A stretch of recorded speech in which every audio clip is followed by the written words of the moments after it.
நாயகன் படம் பார்த்துருக்கீங்களா? பழைய நாயகன்ல எத்தனையோ பேர் வேல் நாயகரை கொல்லணும்னு பார்ப்பாங்க, துப்பாக்கி வச்சுலாம் சொல்லுவாங்க, துப்பாக்கி சண்டை நடக்கும். நான் கடைசியில் ஒரு லூஸு கத்தி எடுத்து டப்புன்னு பாவா மருகையான்னு குத்திடுவேன். இப்போ என்ன அதுதான், நீ பெரிய ஆளு, நான் அப்படி இப்படி ஏன்டா அது இருக்குது இது இருக்குன்னா கூட கடைசியில் இப்படி ஆயிடும் நிலமை. அதுதான் அந்த நிலமை தான் இப்போ அமெரிக்கா. அமெரிக்கா நிறுத்துறேன்னு முந்தா நாள் லைட்டாக ஒரு நூல் விட்டு பார்த்தேன். ஈரான் சொல்லிட்டா, நீ நினச்ச நேரத்துக்கு ஆரம்பிப்ப, எங்களை தாக்குவ, எங்கள் தலைவர்களை கொல்லுவ, நான் அவனை விட்டுறணுமா? அதெல்லாம் கிடையாது, போர் தான், வா பார்த்துக்கலாம் கடைசி வரைக்கும். என்ன இஸ்ரேல் டோட்டலாக ஃபெயிலியர் ஆயிடுச்சு, நிர்மூலமாயிடுச்சு. இப்போ திருப்பி இவங்க என்ன, அமெரிக்கா என்ன பண்ணிட்டான்னா, உன்னுடைய பவர் ப்ரொடக்ஷன் யூனிட்டை தாக்கணும், ராக்கெட்டுகள் ஏவுகணைலாம் ஏற்றி கொண்டு போய் அங்கங்கே ஷிஃப்ட் பண்ணிகிட்டு இருக்காங்க. ஸோ அடுத்த கட்டமாக என்ன நடக்க போகுது நம்ம இன்னைக்கு நைட் தெரியலாம். இப்போ ஈரான் தான் முடிவு பண்ணணும். அமெரிக்கா கை இதில் எதுலேயுமே இல்லை, அமெரிக்காவை அழிச்சு கட்டிடுவாங்க. அதனால அமெரிக்கா என்ன செய்யறதுன்னு தெரியாமல் திருப்பியும் தாக்குதல் நடத்தி இன்னும் ஈரானை நசுக்கலான்னு சொல்லி அவங்க பிளான். அமெரிக்கா நிறுத்துறேன்னு சொன்னாலும் ஈரான் நிறுத்த மாட்டான். ஆனால் ஈரான் நிறுத்துறேன்னு சொன்னால் அமெரிக்கா இஸ்ரேல் நிறுத்திடுவாங்க.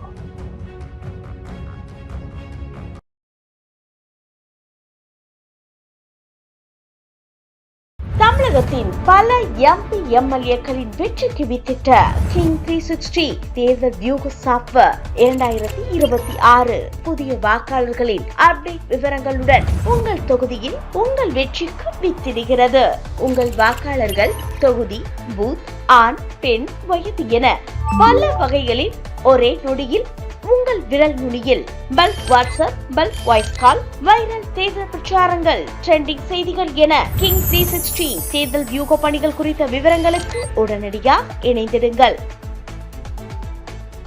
உலக தமிழர்களுக்கு வணக்கம். இது கிங் டிவி. இன்றைய நிகழ்வில் நம்மோடு அரசியல் விமர்சகர், பத்திரிகையாளர் திரு உமாபதி அவர்கள் நிகழ்வு நினைக்கிறார்கள். சார் வணக்கம். வணக்கம். அமெரிக்கா மீது ஈரான் நடத்தக்கூடிய தாக்குதல் எத்தனை நாளைக்கு இன்னும் நீடிக்கும்? என்ன நடந்தது? இது எத்தனை நாளைக்கு நீடிக்கும்லாம் சொல்ல முடியாது. ட்ரம்ப் கையில் தான், இது ஈரான் கையிலையும் ட்ரம்ப் கையிலையும் தான் இருக்குது. சரி. போரை அமெரிக்கா நிறுத்துறேன்னு முந்தா நாள் லைட்டாக ஒரு நூல் விட்டு பார்த்தேன். ஈரான் சொல்லிட்டா, நீ நினச்ச நேரத்துக்கு ஆரம்பிப்ப, எங்களை தாக்குவ, எங்கள் தலைவர்களை கொல்லுவ, நான் அவனை விட்டுறணுமா? அதெல்லாம் கிடையாது, போர் தான், வா பார்த்துக்கலாம் கடைசி வரைக்கும் என்னன்னு பார்த்துக்குவோம் அப்படின்ட்டு ஒரு அறிவிப்பை ஈரான் வெளியிட்டுருச்சு. சரி. வெளியிட்டதை தொடர்ந்து இந்த போர் தொடர்ந்து நடைபெற்று கொண்டிருக்கிறது. தாக்குதல் நடந்துகிட்டு இருக்கு. நேற்று கூட அமெரிக்கா பிரிட்டன் பேஸில் இருந்து கார்கோ விமானங்கள் இருக்கும், அதாவது இராணுவ தளவாடங்களை கொண்டு போகிறது. அதில் ஏகப்பட்ட ராக்கெட்டுகளையும் ஏவுகணைகளையும் ஏற்றிட்டு இருந்தாங்க. அப்போ என்ன, அதே மாதிரி ஜெட் விமானங்கள் அந்த மத்திய பகுதிக்கு நிறைய விரைஞ்சிருக்கு நேற்று. ஸோ அடுத்த கட்டமாக மிகப்பெரிய தாக்குதலில் நடத்த அமெரிக்கா முடிவு செஞ்சுருக்கா, இல்லை சும்மா மிரட்டுதா? இதற்கு அதே மாதிரி ஈரானும் பார்த்தீங்க அப்படின்னா கிட்டத்தட்ட 10,000 கிலோமீட்டருக்கு மேலே போகக்கூடிய பேலிஸ்டிக் மிசைல் அவன்கிட்ட இருக்கான்னு யாருக்குமே தெரியாது. ஆனால் நேற்று நகர்த்தியிருக்காங்க கூட இதுலேருந்து, அண்டர் கிரவுண்ட்லேருந்து ஈரான். ஸோ இப்போ என்ன மாதிரியான தாக்குதல் நடக்க போகுது அப்படின்றது, அமெரிக்கா என்ன விதமான ஆக்ஷன் கொடுக்குதோ அதுக்கு தகுந்த ரியாக்ஷன் தான் வரும். ஈரான் இஸ்ரேல் டோட்டலாக ஃபெயிலியர் ஆயிடுச்சு, நிர்மூலமாயிடுச்சு. அதை 3 நகரங்கள், வடக்கில் இருக்கக்கூடிய ஹைஃபா நகரம், அது முற்றிலும் நேற்று நைட்டு ஃபுல்லாக தாக்குதல். மத்தியில் இருக்கக்கூடிய டெல் அவீவ் சுடுகாடாக போய் கிடக்கு. அதை பற்றிய ஒரு படமும் வீடியோவும் சோசியல் மீடியாவை தவிர எந்த மீடியாலையும் வெளியிடக்கூடாதுன்னு அங்கே தடை இருக்குது. சோசியல் மீடியாவுக்கு ஃபைனு, 5 வருஷம் தண்டனை, தேச விரோதம், இதெல்லாம் போட்டு நேற்றுலேருந்து போட்டிருக்காங்க. நம்ம நாடு தாக்கப்பட்டதோ, நம்ம நாடு நிர்மூலமானதோ, நம்ம நாடோடைய கேவலமான நிலைமையை யாரும் வீடியோ எடுத்து பகிர்ந்தீங்கன்னா 5 வருஷம் தண்டனை, தேச விரோத குற்றம்னு சொல்லி. சரி. அந்த நிலையில தான் இப்போ 3 நகர மக்களை காலி பண்ண சொல்லி ஈரான் நேற்று அறிவிப்பு கொடுத்துச்சு. வடக்கில் இருக்கிற ஹைஃபா, மத்திய பகுதியில் இருக்கக்கூடிய டெல் அவீவு, தெற்கு பகுதியில் இருக்கக்கூடிய பீர்ஷிவா, 3 நகரம். இந்த 3 நகரங்களையும் நேற்று தாக்குதல் நடந்துருக்கு. முந்தா நாள் தாக்குதல் நடந்தது. நேற்று நடந்த தாக்குதல் மிகப்பெரிய பாதிப்பு அந்த நகரங்களில் ஏற்படுது, நிர்மூலமாயிடுச்சு இல்லையா? இப்போ திருப்பி இவங்க என்ன, அமெரிக்கா என்ன பண்ணிட்டான்னா, உன்னுடைய பவர் ப்ரொடக்ஷன் யூனிட்டை தாக்க போகிறோன்ட்டு. அப்போ என்ன பண்ணுறாங்கன்னா பவர் ப்ரொடக்ஷன் யூனிட்டில் கை வச்சா கரண்ட் போயிடும், அவ்வளோதான். மக்கள் எல்லா வகையிலையும் ரொம்ப துன்பப்பட வேண்டியது. அப்படி நீ பவர் ப்ரொடக்ஷனில் தாக்குதல் நடத்தின அப்படின்னா ஆயில் ப்ரொடக்ஷன் மத்திய மிடில் ஈஸ்டில் எல்லா இடத்துலையும் உன்னோட டைப்பில் இருக்கிற இடத்துல பூரா தாக்குதல் பண்ணி நீ எண்ணெய் வளத்தையே நாசப்படுத்திடுவோம். அதை வந்து என்னென்னா பியூரிஃபை பண்ணி பிரிக்கிறாங்கல்ல பெட்ரோல், கச்சா எண்ணெய் ஆயிலா மாற்றுறது, அதை அழிச்சிருவோம்னு சொல்லியிருக்காங்க ஈரான். அதனால இன்னும் அமெரிக்கா அந்த மாதிரி தாக்குதல் மேற்கொள்ளலை. இன்று இரவு ஏதாவது நடக்கலாம்னு எதிர்பார்க்கப்படுது. ஏன்னா படைகளை நகர்த்தியிருக்காங்க. பிரிட்டனில் இருக்கக்கூடிய பிரிட்டனோட பேஸில் இருந்து அமெரிக்க விமானங்களில் ராக்கெட்டுகள் ஏவுகணைலாம் ஏற்றி கொண்டு போய் அங்கங்கே ஷிஃப்ட் பண்ணிகிட்ருக்காங்க. ஸோ அடுத்த கட்டமாக என்ன நடக்க போகுதுன்னு நம்ம இன்னைக்கு நைட் தெரியலாம். ஒரு வேளை நேற்று அதான் நீங்கள் சொன்ன மாதிரி நேற்று தினம் கிட்டத்தட்ட போகிற முடிவு கொண்டு வரலாம்ன்றது இந்த முடிவுக்கு அமெரிக்கா மாற என்ன காரணம்? அமெரிக்கா மாறுறதில்ல. அமெரிக்கா இந்த போரில் ஒன்றுமே கிடையாது, ஆரம்பிச்சு விட்டா.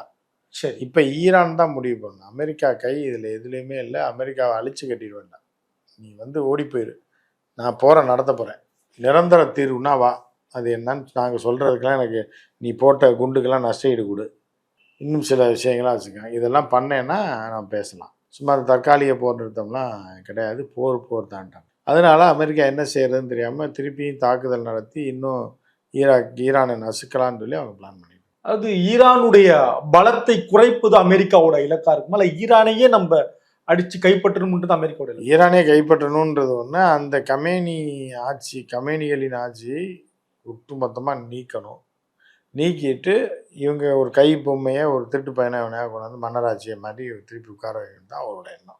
அதற்காக தான் பண்ணால் இப்போ அது ஃபெயிலியர் ஆனதுனால இப்போ என்ன பண்ணுறதுன்னு தெரியாமல் வேறு முடிவுகளை எடுத்துகிட்டு இருக்காங்க. இப்போ ஆட்சி மாற்றம் தான் வேணும் அப்படின்னா ஈரானோட கட்டமைப்புல அமெரிக்கா கை வைக்கக்கூடாது இல்லையா? அது தொல்லை பண்ணாமல் இருக்கும். கட்டமைப்பில் கை வச்சா தானே ஆட்சி மாற்றமே வரும். அங்கே வந்து 40-50 வருஷமாக கம்யூனிகள் ஆட்சி, அவங்களோட அரசியல் சட்டங்கள் எல்லாம் மாற்றப்பட்டிருக்கு. அதை எப்படி திடீர்னு மாற்றிங்க ஒரே நாளில் அப்படின்ற ஒரு போக்கு தான் இருக்குது. ஸோ அப்படி இருக்கும்போது இது எதில் போய் முடியும் அப்படின்றது ஈரான் தான் முடிவு பண்ணுற கட்டத்தில் இருக்குது. இப்போ பால் வந்து ஈரான் கையில் தான் இருக்குது, அமெரிக்கா கையில் இல்லை. அமெரிக்கா நிறுத்துறேன்னு சொன்னாலும் ஈரான் நிறுத்த மாட்டான். ஆனால் ஈரான் நிறுத்துறேன்னு சொன்னால் அமெரிக்காவை செயல் நிறுத்திடுவான். அப்படி ஒரு நிலை தான் போயிட்டு இருக்கு. இப்போ இன்னைக்கும் பலரும் கூட கேட்கறது, அமெரிக்கா ஒரு வல்லாதிக்க நாடு, வல்லரசு அப்படின்னு நம்ம இயல்பாகவே மனநிலையில கூட நான் அமெரிக்காவில் பிறக்க வேண்டிய ஆள் அப்படின்லாம் நம்ம ஊர்ல பேசுற பல பேர் இருக்காங்க. என்ன பலம் இருக்குன்னு கேட்கறாங்க. அப்ப ஈரான் கிட்ட என்ன பலம் இருக்கு, என்ன பலம் அப்படின்னு கேட்கறாங்க. என்ன பலம்னா திட்டம் தான். திட்டங்கள் சரியா இருக்கு, செயல்பாடுகள் கரெக்டாக இருக்கு. இயற்கையாகவே அவர்களுக்கு இந்த ஹர்முஸ் நீரிணை கடல் பகுதியை வந்து அந்த பாக் ஸ்ட்ரைட்டுன்னு சொல்லுவாங்கள்ல, அந்த மாதிரி ஹர்முஸ் ஸ்ட்ரைட் வந்து அவர்கள் கட்டுப்பாட்டில் இருக்கனால அதை தாண்டி யாருமே போகவே முடியாது. பை லேண்ட் வேணால் போகலாம், புரியுதா? சரி, சி வழியாக போக முடியாதுன்றனால அவங்க அதை ஆக்குபை பண்ணி வச்சுட்டு எல்லாத்தையும் மிரட்டிட்டு இருக்காங்க. நான் வந்து கடுமையான பாதிப்புல இருக்கேன், அதனால மற்றவர்களுக்கு எந்த விதமான சுகமும் கிடைக்க கூடாது அப்படின்னு நினைக்கிறத அப்படின்னு நினைக்கலாம். அப்படி கிடையாது. இப்ப நம்ம வந்து சட்டத்துக்கு புறம்பாகவும் ஐநாவுடைய திட்டத்துக்கு புறம்பாகவும் நம்ம நாட்டு இறையாண்மைக்கு எதிராகவும் ஒருத்தன் வந்து அடிக்கிறான். எவனுமே கேட்க மாட்டாங்க, எவனுமே சப்போர்ட்டுக்கு வரலைன்னா கூட பரவாயில்ல, என்ன ஏதுன்னு கூட கேட்க மாட்டான். அப்புறம் அவனுக்கு எதுக்கு நம்ம செய்யணும் அப்படின்னு வருது. சரி சரி, நம்ம கெட்டான சூழ்நிலை இருக்கும். ஒருத்தர் அராஜகம் பண்ணுறான், நம்ம ஊரில் வந்து நம்ம தலைவரில் கொள்கிறான், இராணுவ நடவடிக்கை ஈடுபடுறான். அவனுக்கு இந்த ஏரியாவுக்கு சம்மந்தமே கிடையாது, மத்திய தரைக்கடலில் பூராமே இதை வச்சுருக்கான். அவனை நீங்கள் கேட்க மாட்டேன், என்னைய வந்து கேட்பியான்ற ஒரு ஈகோ தான். சரி, அதனால தான் அவர்கள் அது திருப்திப்படுத்துமான்ற, அது ஈரானை அது திருப்திப்படுத்துமா? இதுதான் இல்லை. இப்போ அதுதானே இப்போ உலகமே முடங்கும் போது என்ன சொல்கிறான்னா, அவன் நீ ஏன்ட்ட வந்து பேசாத, அமெரிக்கிட்ட போய் பேசு, அவனை நிறுத்த சொல்லு, அவனை இங்கேருந்து போக சொல்லு, நான் என்ன கப்பலை விடுறேன். அதனால் இப்போ அது நீங்கள் சொன்னீங்கன்னா, நீங்கள் போய் ஈரான்கிட்ட பேசுகிறதுக்கு அமெரிக்காட்ட பேசுங்கன்னா அவன் சொல்கிறான். அப்படி என்ன அமெரிக்கா பெரிய பிடுங்குற நாடு, இந்த நாங்கள் அடிக்கிறோம் பார்க்குறேன், எவ்வளோ அடி வாங்கிட்டு இருக்கான் மத்தியா அப்படின்றது தான் அவன் சொல்கிறான். இன்னைக்கும் பெரிய ஊடகங்கள்ல, டிவி நம்ம சொல்லக்கூடிய பெரிய ஊடகங்கள்ல அமெரிக்காவுடைய பாதிப்பை பற்றி பெரிதா பேசுறதே இல்லையே. அது எதனால? நமக்கு அது அவங்க பிள்ளைகள்லாம் இங்கே படிக்கும், பொண்டாட்டி எங்கே இருக்கும், ஆசைப்படும் அமெரிக்கா போகணுன்னு. இவங்களுக்கு அமெரிக்க பைத்தியம் போயிருக்கவும் மாட்டான், போகிறதும் இல்லை. இருந்தாலும் அமெரிக்கா மேலே அறியாமையே மண்டபத்தில் ஒன்று ஏற்றி வச்சு சின்ன வயசுலேருந்து அந்த பாதிப்பில் அந்த மெண்டல்கள்லாம் அப்படி பண்ணுவாங்க. அந்த பத்திரிக்காரன் இவன் அவன் எல்லாம் சொந்தக்காரன், அத்தின் பேர் மாமின் பேர் எல்லாம் அங்கே இருப்பான். அவனுக்கு பிரச்சனை வந்துடும். சரி, எதுக்கு அவனை போய் பாய்ச்சிக்கிட்டு அவன் சேர்த்தா நமக்கு என்ன அப்படின்ற ஒரு மனநிலை அவங்களுக்கு இருக்குது. அதைத்தான் எல்லாருக்கும் மக்களுக்கு புகுத்தி விடுவாங்க. மக்களும் அதை பார்த்துட்டு அமெரிக்கா பெருசுன்னு நினைச்சு. இந்த இராணுவ படை, இராணுவ பலம், விமானம், ஆயுதம் ஏந்திய விமானங்கள், குண்டுகள், இந்த ஜெட் எல்லாம் வச்சு தகர்க்கிறது, இதெல்லாம் எப்படி இருக்குண்ணே ஈரான், அமெரிக்கா ஈரானோட ஒப்பிடுன்னு பார்த்தா? அதில் ஒப்பிட்டு இவன் வேறு மாதிரி ஆயுதத்தை யூஸ் பண்ணுறான், அவன் வேறு மாதிரி ஆயுதத்தை யூஸ் பண்ணுறான். இவன் வேறு மாதிரி கண்டுபிடிப்பு வச்சுருக்கான், அவன் வேறு மாதிரி கண்டுபிடிப்பு வச்சுருக்கான். பட் ட்ரோன் சீப்பாக செய்ய முடியும் 50 லட்ச ரூபாயில். அவன் வந்து 50 கோடி இருந்தால் தான் ட்ரோன் செய்ய முடியும். யார்? ஈரானை சொல்கிறேன். அமெரிக்கா. சரி. அதனால சின்ன பொருளை வச்சு அடிக்கிறான், அவ்வளோதான். நாயகன் படம் பார்த்துருக்கீங்களா? பழைய நாயகனில் எத்தனையோ பேர் வேல் நாயகரை கொல்லணும்னு பார்ப்பாங்க, துப்பாக்கி வச்சுலாம் சுடுவாங்க, துப்பாக்கி சண்டை நடக்கும். நான் கடைசியில் ஒரு லூஸு கத்தியை எடுத்து டப்புன்னு பாவா மருகையான்னு குத்திடுவேன். ஆமாம். இப்போ என்ன, அதுதான் நீ பெரிய ஆள், நான் அப்படி இப்படி ஏன்டா அது இருக்குன்னா கூட கடைசியில் இப்படி ஆயிடும் நிலமை. அதுதான் அந்த நிலமை தான் இப்போ அமெரிக்கா சைடில் பஞ்சர் பண்ணி விட்டான் அமெரிக்காவை. அந்த மாதிரியான ஒரு சூழல் இருக்கு. கடந்த ஒரு 10 நாட்களுக்கு முன்னால் கூட தமிழ்நாட்டில் சென்னை மாதிரியான இடங்கள்ல ஆர்ப்பாட்டம், போராட்டம் நடத்துகிற பொழுது, கடுமையான தாக்குதல் அமெரிக்கா நிறுத்தணும் போராட்டம் நடத்துகிற பொழுது பலரும் பேசினார்கள். அமெரிக்கா ஈரான் பிரச்சனைக்கு சென்னையில ஜெமினி பாலம் கீழே போட பிடிச்சி நின்று இருக்கீங்க அப்படின்லாம் பேசினாங்க. இப்ப என்ன நிலைமை வந்திருக்கு? அவங்க எப்படி இருப்பாங்க? இல்லை, இதெல்லாம் ஒரு கண்டனத்தை போய் இதை பார்த்த உடனே ட்ரம்ப் பயந்துலாம் பண்ண போடலாம். பெரிய பெரிய வல்லரசு நாடுகள் அமெரிக்கா, ரஷ்யா சொல்லியும் சைனா சொல்லியுமே கேட்க மாட்டேறான். இது வந்து என்னன்னா இவர்களுடைய மன திருப்திக்காக நம்மளாம் அமெரிக்கா ஏற்றோம் அப்படின்னு ஒரு பதிவுக்காக. ஆனா அது முக்கியமா நம்ம எந்த பக்கம் இருக்குன்றதை நம்ம சொல்லணும் இல்லை? அப்படி அதுதான் உலகம் பூரா வந்து ஒரு ரைட், ஓகே, இங்கெல்லாம் நடந்திருக்கு, இவங்கெல்லாம் அதாவது மக்கள் எல்லாமே ஈரான் பக்கம்தான் இருக்கான்றது ட்ரம்ப்புக்கு இருக்க. போராட்டம் பண்ணாலும் பண்ணலைனாலும் தெரியும், அமெரிக்க மக்கள் உட்பட. மேலே உள்ள இந்த அதிகார வர்க்கம் மட்டும்தான் இப்படி இருக்கு. அதிகார வர்க்கமே உலகம் பூரா அவர்களுக்கு ஆதரவாக இருக்க மாதிரி தான் காட்டிக்குவான். நீ என்னதான் எதிர்ப்பு காட்டினாலும் அது வெளியே வராது, தெரிய வேண்டியவனுக்கு தெரியாது. இந்த போரை, நிறைவான கேள்வி, இந்த போரை பார்க்கிற இந்தியர்கள், தமிழர்கள் புரிந்து கொள்ள வேண்டிய ஒரு பாடம்னா என்னன்னு நீங்க நினைக்கிறீங்க? என்ன புரிஞ்சுக்கணும்? சர்வதேச அரசியலை தெரிந்து வைத்து கொண்டு அதுக்கு தகுந்த மாதிரி நம்ம நடவடிக்கைகள் எடுக்கணும். இந்திய அரசியல்லையும் சரி, யாரை தேர்ந்தெடுக்கிறோம், எதுக்காக தேர்ந்தெடுக்கணும்னு பார்த்து பண்ணணும். அந்த மக்களுக்கும் பொறுப்பு இருக்குது அப்படின்னு தான் பார்க்க முடியும். அவர்களும் சர்வதேச அரசியல் என்ன நடக்குது, அங்கே சிறு மாற்றம் நடந்தால் கூட உன் வீட்டு அடுப்படி வரைக்கும் வரும்ன்றதை புரிஞ்சுக்கணும் அப்படின்றது தான் நம்மளோட இது. அதை புரிஞ்சுக்கிட்டாங்கன்னா ஓரளவுக்கு தப்பிக்கலாம். விவரமாக இருக்கவன் தப்பிச்சிருவான், தற்காத்து கொள்ளலாம். அது எதுவுமே தெரிலன்னா வீட்டிலேயே படுத்துக்க வேண்டியதான். சிலிண்டர் வரணும், கேனை எடுத்துட்டு பெட்ரோல் வாங்க போக வேண்டியதான். நன்றி.